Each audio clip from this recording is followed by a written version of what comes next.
Entonces son todas cosas que cayeron en desuso, se fue cambiando bastante. Y ahí está el pibe escribiendo con el plumín que se mojaba y se sacaba.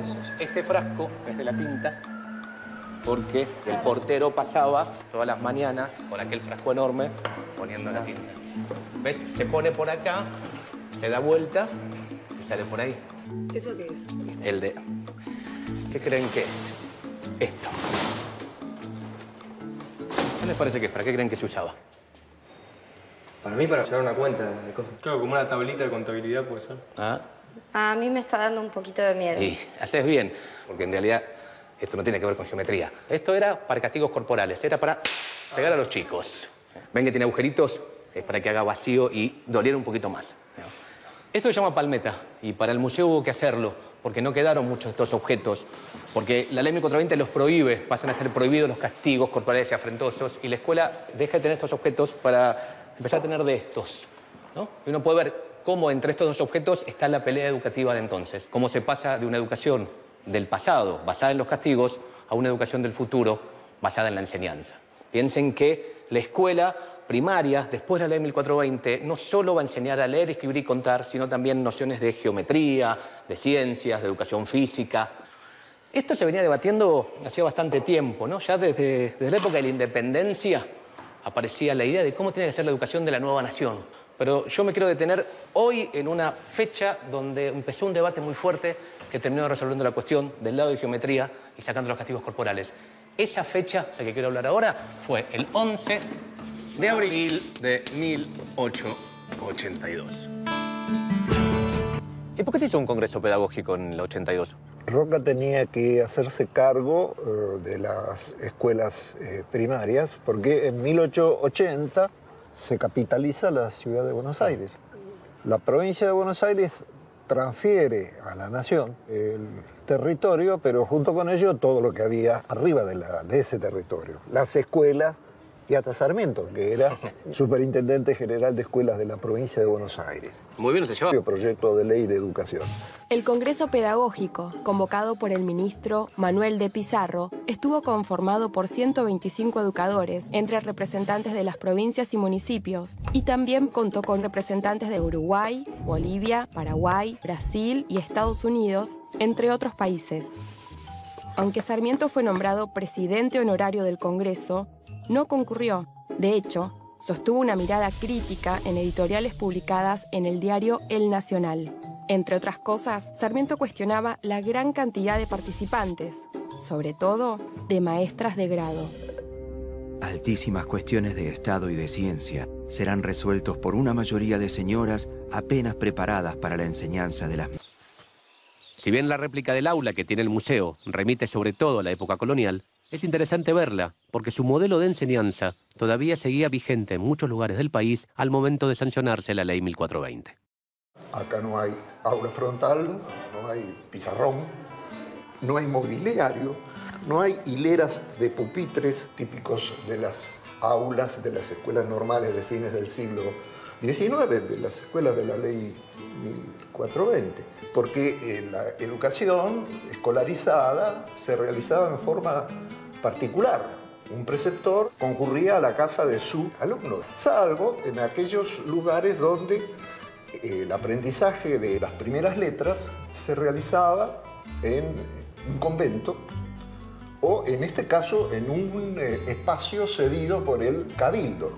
En la medida en que esto era colectivo, si bien no había un mobiliario especial como el que hemos mencionado, algunos muebles encontramos. ¿Sí? ¿Esto qué es? Estas son cajas de arena para escribir, porque el papel era muy escaso y muy caro, entonces era mucho más barato hacerlo acá. La disciplina, que no era lo que se utiliza en nuestros días como un determinado orden en el espacio del aula. La disciplina era un látigo con varias colas que estaba colgada con un clavo, al punto que la amenaza previa al castigo era: os voy a descolgar las disciplinas. Es decir, descolgar las disciplinas significaba amenazar con que voy a azotaros. O sea que importaba mucho más el castigo que las cosas que les enseñaban. El castigo era muy importante. Lo que pasa es que las cosas que se enseñaban eran muy rudimentarias. Era leer, escribir, contar, cálculo y catecismo.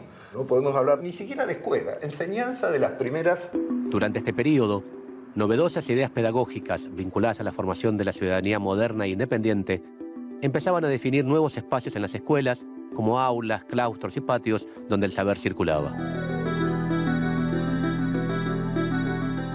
Además, en ese momento, irrumpió una novedad importante. Empezaron a aparecer las asignaturas. Ya no se trataba solamente de aprender a leer, escribir y contar.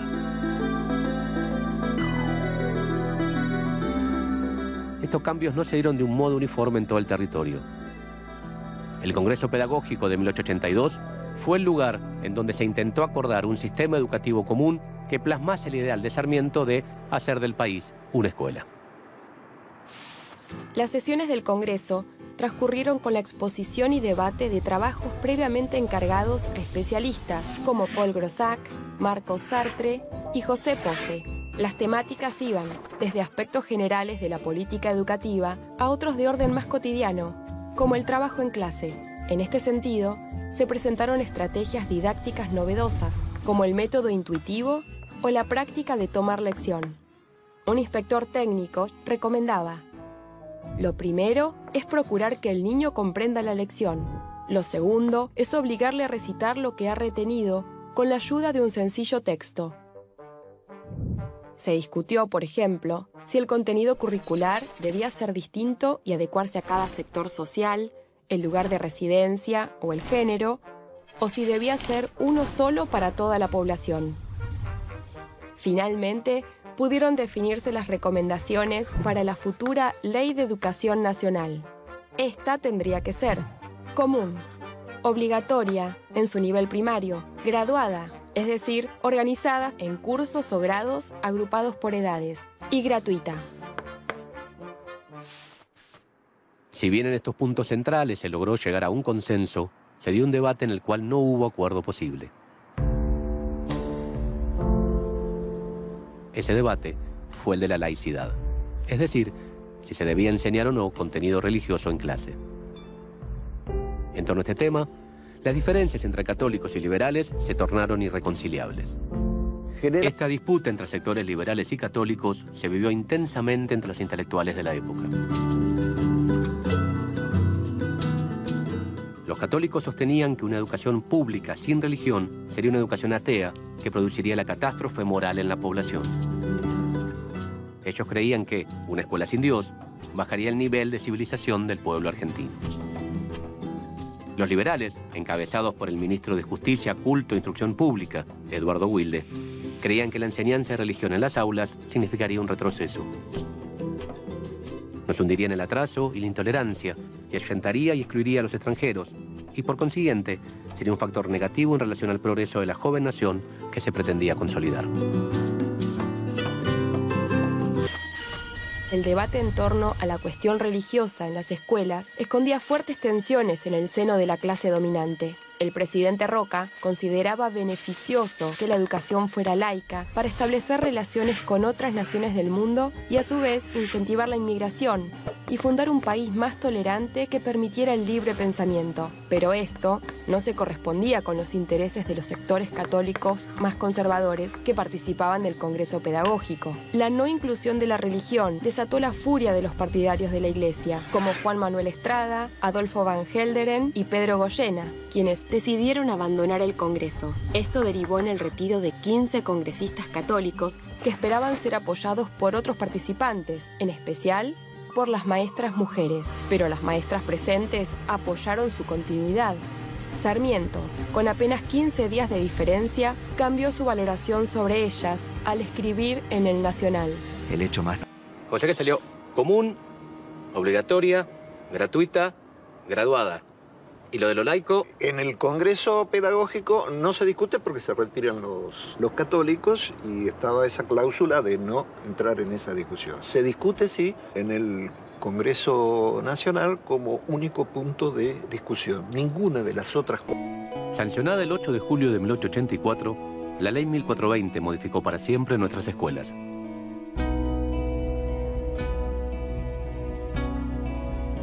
Desde su estructura física hasta lo que iba a ser aprendido en sus aulas.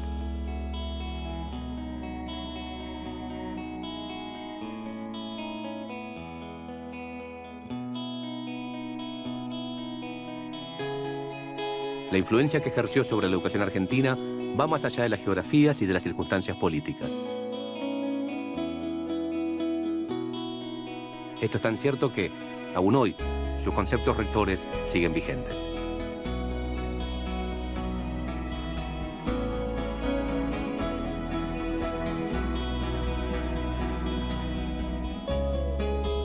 Hace más de un siglo surgió uno de los más extensos y lúcidos debates de la vida democrática argentina, que hizo posible que se dictara una ley de educación pública, común, obligatoria, gratuita, graduada y tolerante.